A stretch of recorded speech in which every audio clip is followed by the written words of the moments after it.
Good morning everyone. कैसे हो आप सब लोग? आई होप आप सब लोग बहुत बढ़िया होंगे। तो दोस्तों, आज मैं एक नया सब्जेक्ट लेके आया हूँ जो है एनाटॉमी।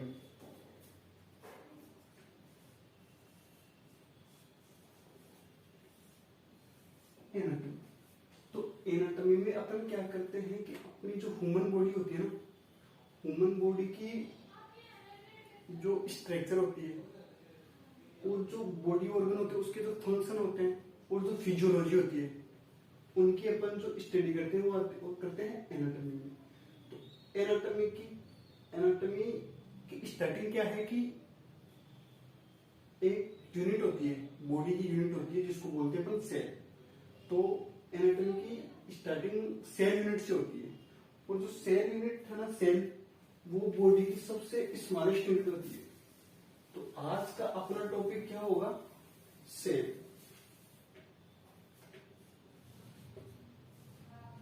सेल यानी कोशिका। सेल क्या होती है? ये क्या होती है कि बॉडी की स्मॉलेस्ट यूनिट होती है।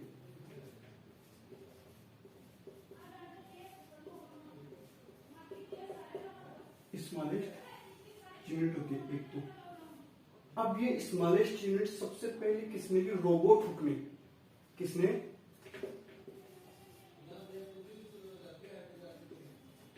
रोबर्ट हुक ने सबसे पहले ये बताया कि भाई कि बॉडी की सबसे स्मॉलेस्ट यूनिट सेल्स होती है और ये सबसे पहले रोबर्ट हुक ने बताया। और इसने जो बताया, जो सेल की डिस्कवरी की इसने, उसमें इसने क्या है कि जो एक मृत कोशिका की सेल को खोजा था इसने।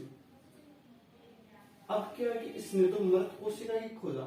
अब उसके बाद में क्या होता है कि एंटनी वॉन लीवेनहुक नाम का एक साइंटिस्ट आता है, उसने जीवित कोशिका की खोजा कि भाई जीवित कोशिका मैंने खोजी जो एंटनी वॉन लीवेनहुक ने खोजी थी।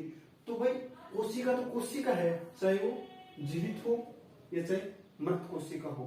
लेकिन रोबर्ट हुक ने सबसे पहले सेल को खोजा तो सन 1665 में खोजा था भाई साहब इसको रोबर्ट हुक ने। अब अपन बात करते हैं कि जो वर्ल्ड के अंदर सबसे स्मॉलेस्ट सेल्स कौन सी होती है? वर्ल्ड के अंदर देखते हैं अपन, सबसे स्मॉलेस्ट सेल्स होती है तो वो होती है माइक्रोप्लाज्म।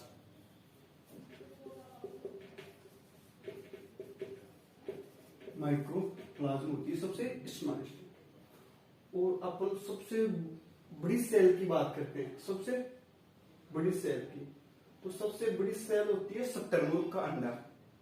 ये आपने सुना होगा, जो शुतुरमुर्ग होता है उसका जो एग होता है ना, वो वर्ल्ड की सबसे लॉन्गेस्ट सेल्स होती है, सबसे लार्जेस्ट सेल्स होती है, जो होती है शुतुरमुर्ग का अंडा।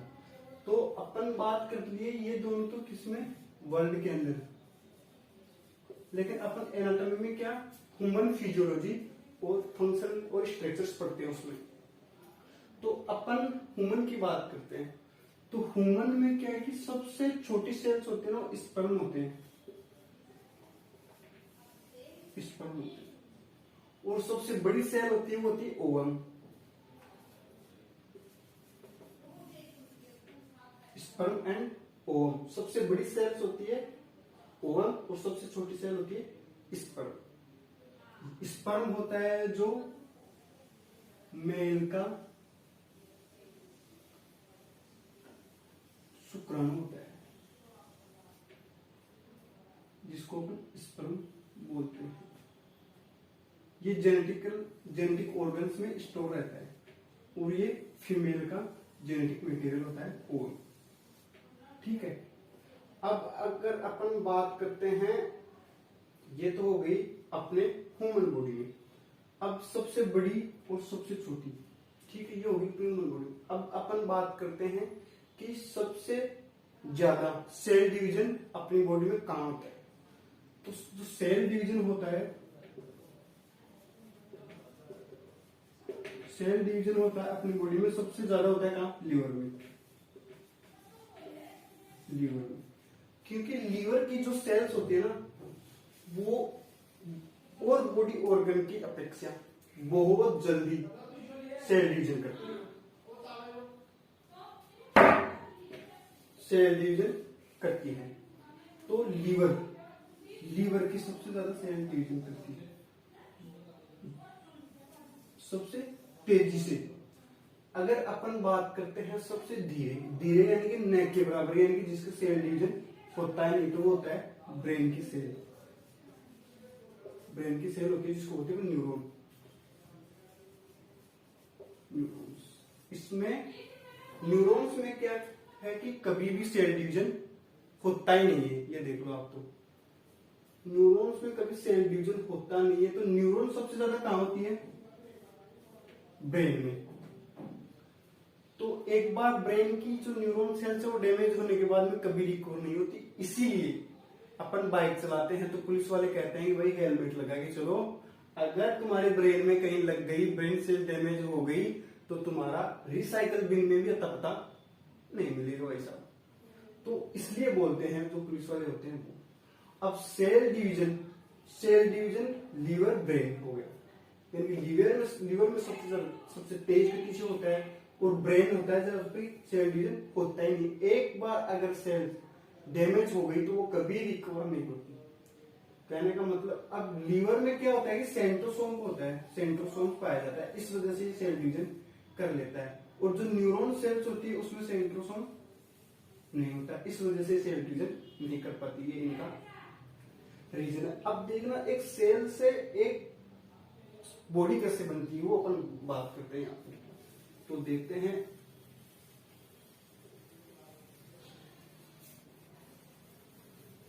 अपन बात करते हैं तो भाई देखते हैं, जैसे मान लो कोई ईंट है, जैसे मान लो ये कोई ईंट है। अगर अपन एक ईंट के ऊपर एक ईंट के ऊपर एक ईंट के ऊपर एक ईंट के ऊपर एक ईंट के ऊपर रखेंगे तो वो क्या बन जाएगी?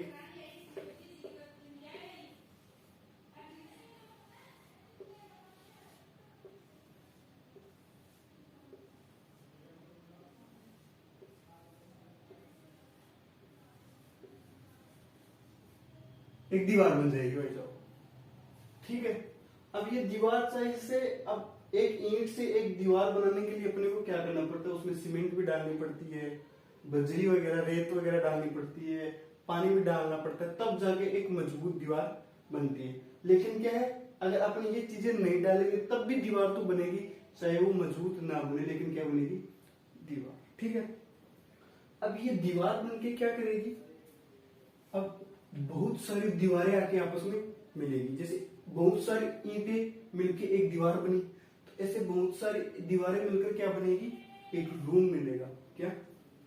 एक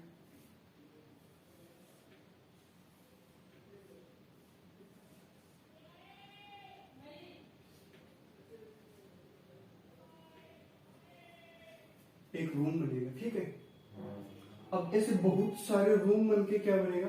एक अपना पूरा घर बनेगा।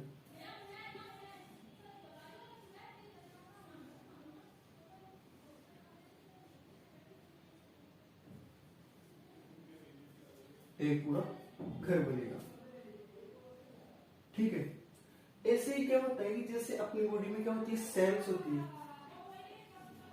सेल्स होती है, बहुत सारी सेल्स मिलके क्या बनाती है? टिश्यू बनाती है। टिश्यू, और बहुत सारे टिश्यू मिलके क्या बनाते हैं? ऑर्गन बनाते हैं। और ऑर्गन्स मिलके क्या बनाते हैं? बॉडी बनाते हैं। तो ये अपनी बॉडी में क्या, ये प्रोसेस चलती रहती है। ठीक है दोस्तों, अब भाई साहब अपन बात करते हैं सेल की। तो सेल क्या होती है? बहुत सारी सेल मिलकर टिश्यू बनाती है, टिश्यू मिलकर ऑर्गन बनाते हैं, ऑर्गन बना के क्या बनाते हैं? बॉडी बनती है। तो अपन बॉडी, पूरी बॉडी बन गई। तो अपन सबसे पहले स्टार्ट करेंगे कहां से? सेल से। एनाटॉमी के अंदर सेल से स्टार्ट करेंगे, फिर अपन जितने भी टिश्यू होते हैं उनके बारे में पढ़ेंगे, फिर जितने भी ऑर्गन्स होते हैं, जो सिस्टम्स होते हैं, उनके बारे में पढ़ेंगे, और फिर ये अपनी बॉडी पूरी एनाटॉमी के अंदर आ जाएगी। तो अपना इसमें सेल के अंदर देखते हैं ना, सेल को देखते हैं अपन। तो अपन देखते हैं कि जो सेल है उसकी अपने को इस तरह से स्ट्रक्चर देखने को मिलती है। अपन जब एक बॉडी की कुछ सेल लेते हैं और अपन उसको माइक्रोस्कोप में देखते हैं तो अपने को बॉडी को इस तरह से जो ये जो स्ट्रक्चर है वो देखने को मिलती है। तो अपन जो देखते हैं कि जो ये इसमें जो लिक्विड होता है, इस सेल के अंदर जो लिक्विड होता है उसको अपन बोलते हैं साइटोप्लाज्म। और कुछ इस तरह लाइक स्ट्रक्चर होती है, अपन उसको बोलते हैं माइटोकॉन्ड्रिया। और सेल में कुछ ऐसे गोल गोल ऐसी कुछ स्ट्रक्चर होती है, ये देखो, ये जो आप देख रहे हो ये वाली, इसको बोलते हैं हम लाइसोसोम। और सेल जो बाहर से जिसके द्वारा कवर होती है, यानी कि जो आउटर मेम्ब्रेन होती है सेल की, जो एक मेम्ब्रेन होती है सेल की, उसको बोलते हैं हम सेल मेम्ब्रेन। और सेल मेम्ब्रेन के सेंटर में एक सेल का सबसे लार्जेस्ट पार्ट पाया जाता है, लार्जेस्ट ऑर्गन होता है, तो उसको बोलते हैं न्यूक्लियस। और इस न्यूक्लियस के अंदर क्या है कि क्रोमेटिन, कुछ क्रोमोसोम्स प्रेजेंट होते हैं, ठीक है। इस जो न्यूक्लियस होता है, ये देखो, ये न्यूक्लियस की स्ट्रक्चर है पूरी। और ये जो है न्यूक्लियस के अंदर ऐसे यूं क्रोमोसोम्स होते हैं, क्रोमोसोम्स होते हैं। और इस सेल के अंदर लिक्विड भरा होता है, उस लिक्विड को बोलते हैं अपन सेल को साइटो और प्लाज्म, यानी कि साइटोप्लाज्म बोलते हैं सेल को।